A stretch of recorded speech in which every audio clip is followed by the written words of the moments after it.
The views expressed on the Nova Society are those of the panelists and guests and do not necessarily reflect the views or opinions of the Phoenix Research Institute or any institution which any panel member is associated. Welcome back to the Nova Society. I'm your host, Dr. Brooklyn Ann Weldon, and I'm here with my panel, Dr. Scott Gershwer and Dr. Mark Bount. Today we will be answering listener emails, and we have a question from Randy, who lives in Boise, Idaho.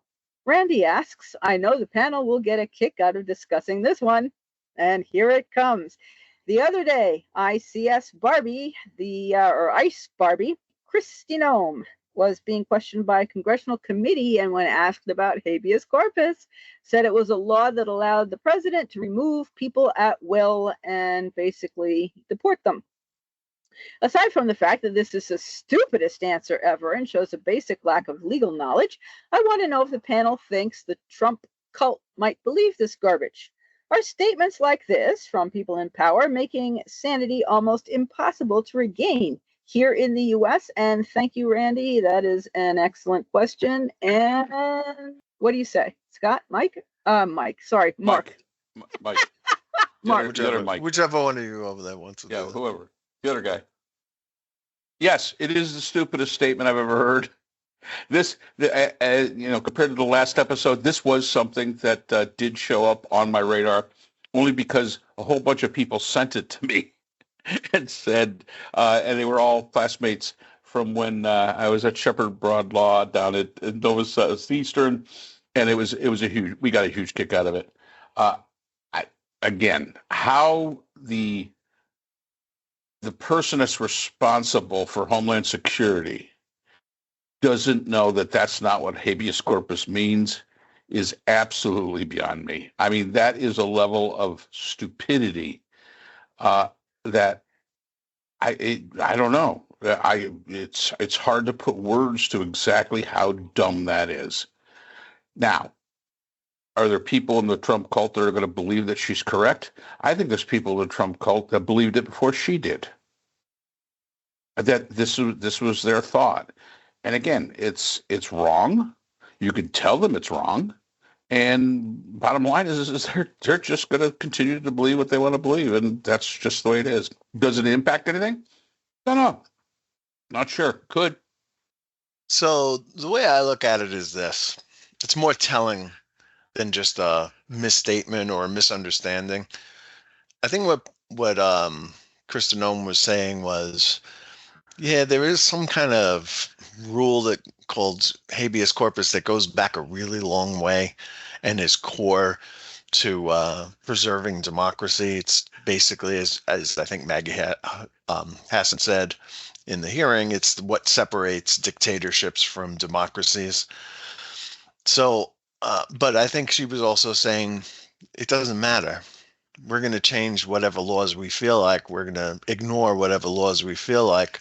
And, whatever habeas corpus actually is irrelevant, because if the president of the United States says, no, we're not doing that anymore, then we're not doing that anymore, because they'll follow him, anywhere he wants to go and challenge the courts to rein him in.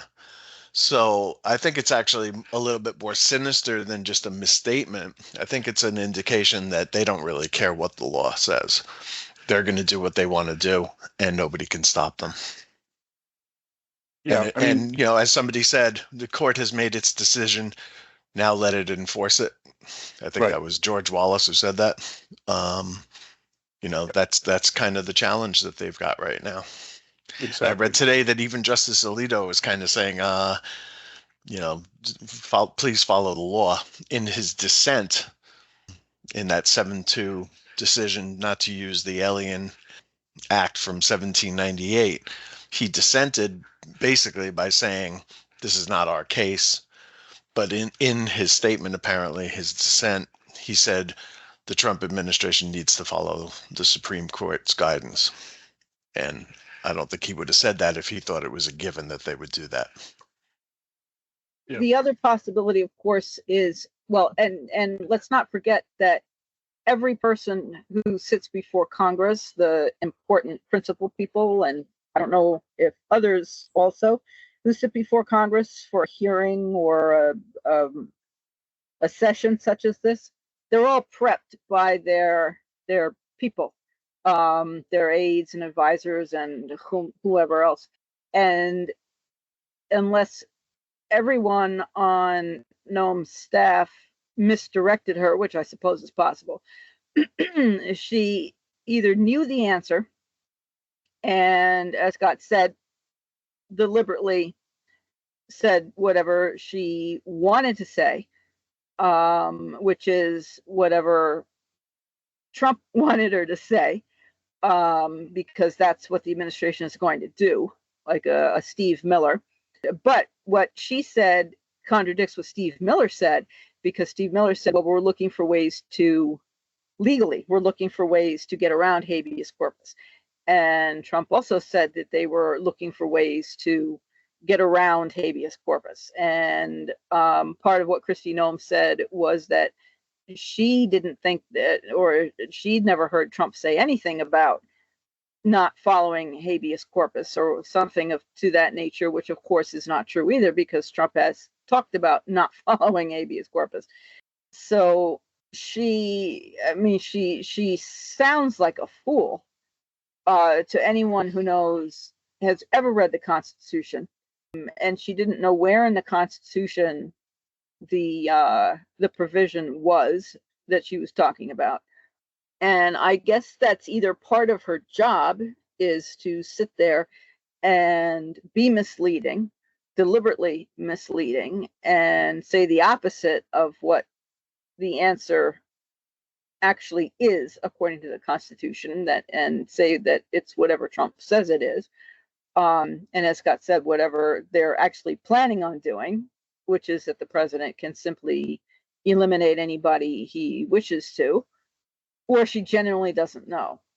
And it's certainly possible that she doesn't know. I have to admit, every time I hear habeas corpus, I have to go look it up, because it just hasn't stuck with me. I know the broad strokes of it. I know that it's part of the Magna Carta, and it goes back a long way, and it's a writ, WRIT, of habeas corpus. But here's the thing. Whether she knew it or not, whether she needed a refresher course in civics or not, it doesn't matter. Like, look at what Trump said about the Declaration of Independence. He said it was a beautiful document of unity and love. It is exactly the opposite of what it is. It is a declaration that we're no longer paying you taxes, old man, and we're creating our own country over here. So I think what they're basically saying is these things are really old and we don't really care about them anymore. We're in charge now, and the old stuff don't matter. I think the thing that gets me is you are the head of Homeland Security. You're sitting in front of a congressional hearing. If you don't know the answer, sometimes it's better to, what's the old saying? Sometimes it's best to keep your mouth shut and let people think you're the fool, as opposed to opening your mouth and removing all doubt. If you don't know what it means, excuse me, can I take a second? And you have people there. What does that mean? Yeah, you can cover the microphone. Cover the microphone. What the hell does that mean? Because there's lawyers there and everything else. And unfortunately, they only showed, because, Kristi Noem's a nice-looking young lady. Not really young, but she is a nice-looking young lady, and they always focus directly on her. You ever notice when they have hearings and they have, like, old guys up there, that you can see three people at the dais, sitting at the table. With her, all you see is her face. I get it. I understand it. But there's a lawyer or something sitting next to her. I would have loved to have seen the look on the lawyer's face when she gave the answer that she gave. But again, have some respect for the position you have and the fact that you are sitting in front of Congress making statements. And for God's sakes, try to make it legit. And there's nothing wrong, and I know politicians hate to say this, I don't know. It's better than making something up that sounds just so stupid that, nobody can, again, that I... You know what, Mark, if they had said, hey, Kristi Noem, what is the Sixth Amendment? She would have said, "Oh yeah, that's the rule that says that Donald Trump can do whatever he wants to do." Oh yeah. It's like Mhm. that's what the it was. How about this? The 25th Amendment. That's the one that says that Trump could do whatever he wants to do. What is the law? In the books, about insider trading. Well, that's the one that says that Trump can do whatever he wants to do. It's all the same answer, right? It's we're Well, going to do except whatever we want to do until you figure out a way to stop us, and nobody's stopping them. I'm going to say there's probably one amendment that she would not agree with that with. That would be the Second Amendment, which is her right to carry her gun. Or Because if Trump somebody says else's so. gun and pointed at her.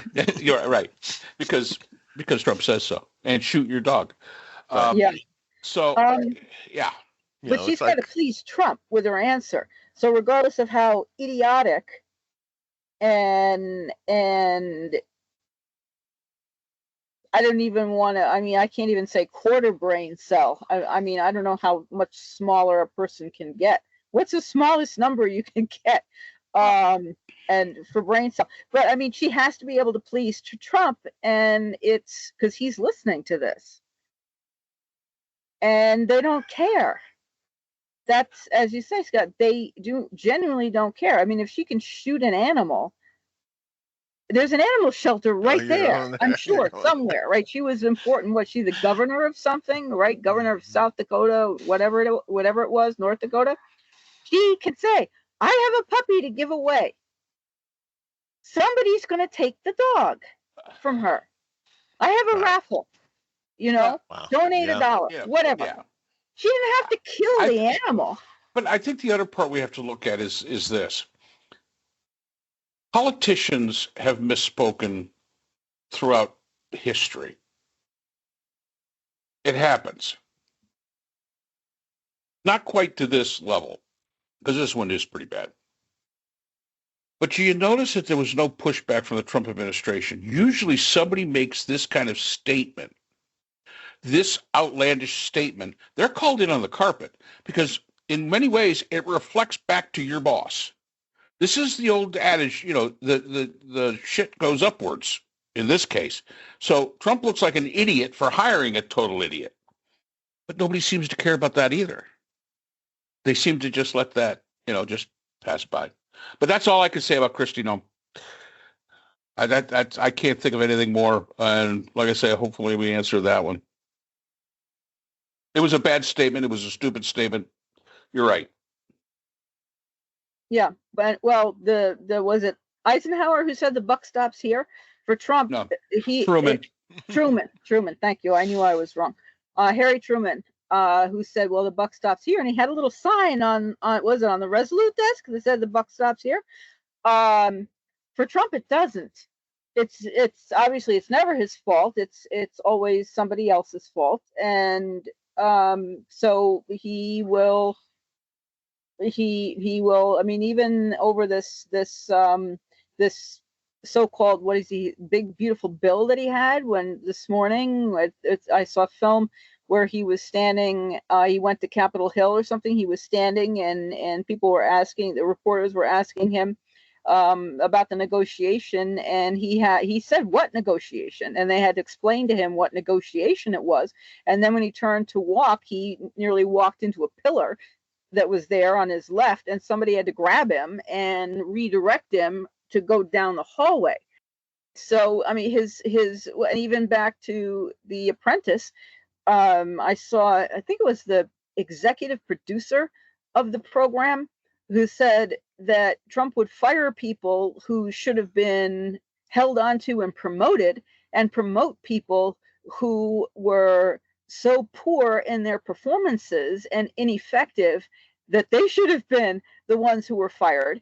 And they found themselves, the producers and so forth who were in charge of the show found themselves having to make up justifications to the individuals who should have been retained and who were actually good leaders, to explain to them why they had been fired, because they shouldn't have been. And so Trump has never been able to hire people who know anything And now, of course, there's no one to guide him and no one to help him hire people who do rise to any type of standard except the loyalty test. Do you believe he really won in 2020? And will you do whatever he says? And that's all you have to do. And you have to look good on a camera. So all these women have to be lovely to look at. And that's it. So I hope we answered the question. Anything else you wanted to add? Well, if nothing is true, everything is permitted. So. Yeah. Okay. So thank you, Randy, for the question. And do stay safe. And thank you for listening. And thank you to all our listeners, as always, for listening. We appreciate your time and spending part of your day with us. And do take care. And we'll see you again next time. The Nova Society is a production of Nova Society Media, a division of the Phoenix Research Institute. We'd like to thank our production partners, Buzzsprout, who hosts the Nova Society, Audacity, our editing partners, Apple iTunes, the largest source of podcasts and music on the internet, Spotify, the most popular platform for the Nova Society, and iHeartRadio, your source for all things music and podcasting. The Nova Society is available on all of these and other quality platforms listed in our description. We'd also like to thank all of our listeners. Without your support, the Nova Society would not be possible. If you have a question or comment, we can be reached at nova.society.podcast@gmail.com. So for Dr. Brooklyn Ann Weldon, Dr. Scott Gershwer, and all of our production partners here at the Nova Society, I'm Dr. Mark Bound. Remember, the true power in society is knowledge. Thanks for listening, and we will see you again next time. We'd like to thank our sponsor for this episode, the Journal of Interdisciplinary Conflict Science. The JCIS is an open journal for upcoming scholars. The JCIS is currently accepting article submissions on an ongoing basis. The JCIS is a publication of NovaWorks, a scholarly depository at Nova Southeastern University. A link to the journal is in our description.